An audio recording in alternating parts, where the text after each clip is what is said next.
to my creative African cooking channel, Ndudu by Fafa, and I'm the professor of the house. Ndudu means food in the Ewe language from Ghana, and my name is Fafa, which means peaceful, patient, calmness, calming. So anyway, today I'm going to be talking all things spices, and you know where my inspiration comes from. Where does it come from? I love good food. I love good tasting dishes. So yeah, definitely. When I started blogging, this was like a while back, there was nothing to reference to. It was the norm that one learned how to cook from their mothers, and they had a unique way of cooking. You had to be connected with your soul when you learned how to cook from your mom, because there wasn't any measurement. You were engrossed in that dish that you're preparing because you used all your senses. So there wasn't actually any documented that I knew of. I'm sure there was, but it was hidden somewhere. There wasn't any documented book that I could reference to in terms of quantities and stuff. So I had to start over again, which meant if I had to recreate recipes about 3 or 4 times, so be it. And then if you end up with a new recipe that you like the flavor, that's it. Nadia, come on. So yeah, anyway, so I'm going to be talking about 3 main spices that I do use frequently. And they all have their own benefits and their healthy benefits, and there's a reason why I go for them. And yeah, I can't wait to share this with you. So yeah, let's start. The spices in question are aniseed, ajwain, and cumin seeds. Now, before I make any spice mix, there's a base which includes my garlic, ginger, and onion. And then I can add any extra spices to it to change the flavor as to what dish I'm making.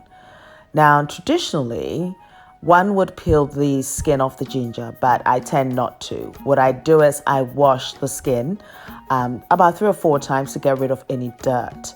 And then finally, what I then do is add some salt and also with my garlic and just wash it clean, as you can see here.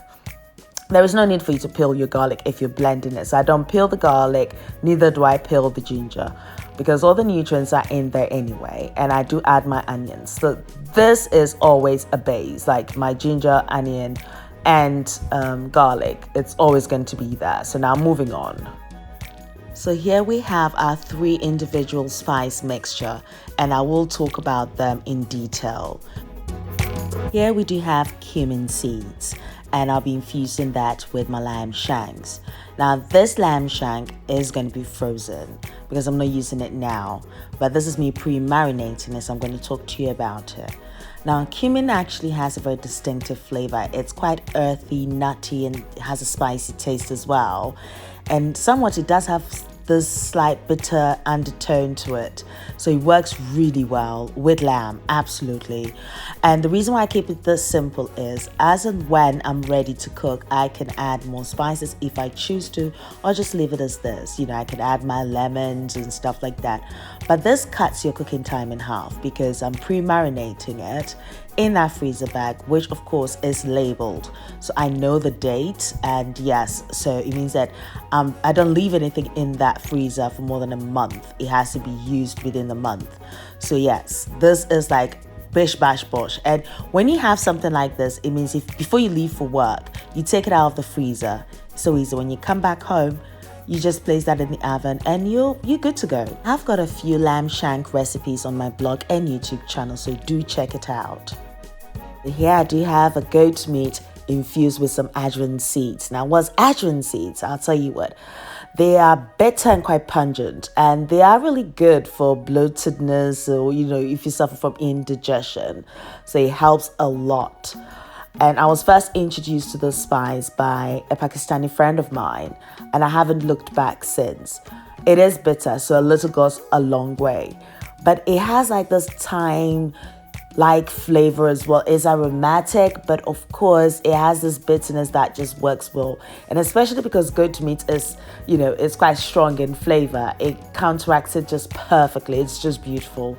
It's a must try, but as I said, you have to use it sparingly. Don't overdo it. Yes.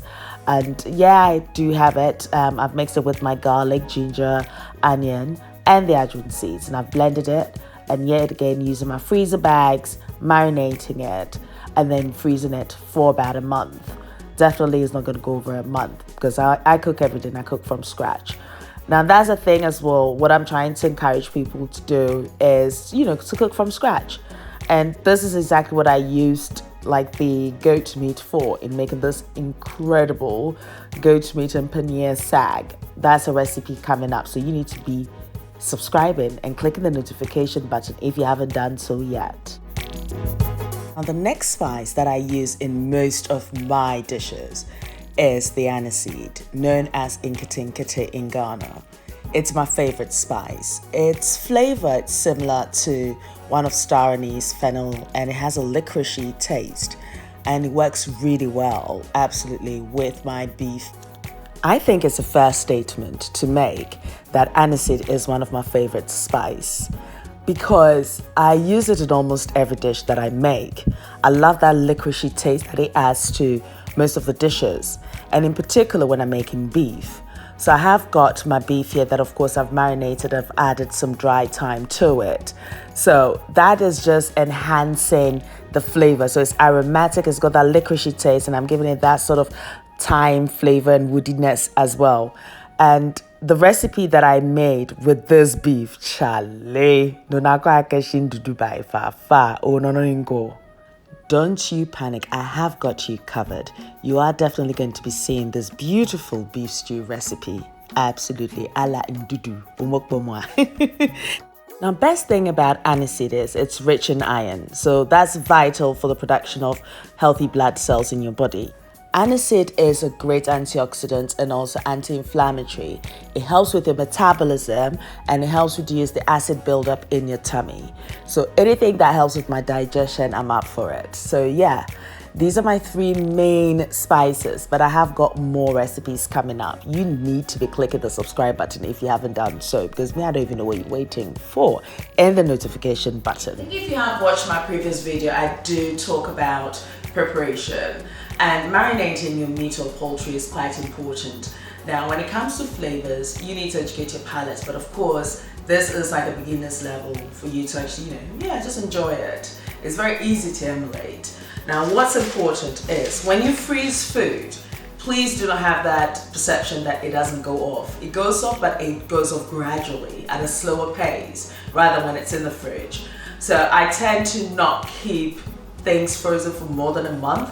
The maximum you should keep it is 3 months. Now for me to make sure that I don't do that is when I go to the shops and whatever it is that I buy, my meat and stuff, I date it. So I use these freezer bags, and just there I'll just write what it is. If it's goat meat, lamb, chicken, whatever it is, I do write it there, and I'll also date it and also have a code for what kind of spices I've marinated it in. So as and when a recipe requires it, I just take it out, leave it out. I leave it in the fridge till the next day for 24 hours. So what it means is it does defrost by itself, but it also infuses as well again. So then that's when I'm ready to use it for cooking.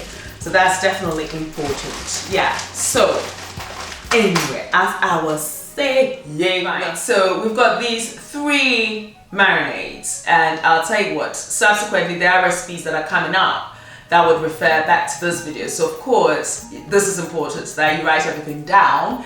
So we're going to be cooking along, yeah, exactly. So now you know beforehand what's going to be happening. Then I'm going to do some more infusions.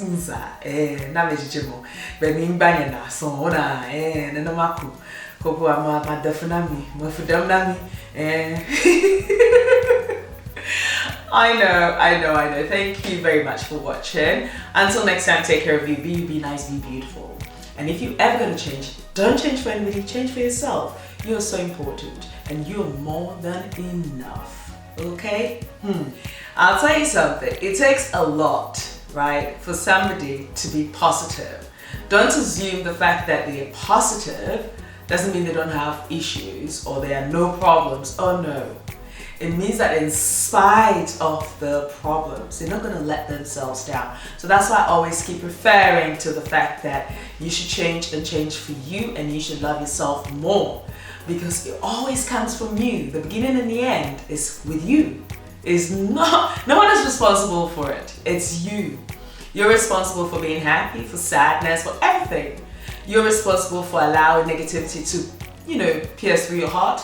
You've got the key to your soul. Nobody else has it. So yeah, that's what I always say. Learn to love yourself and appreciate yourself.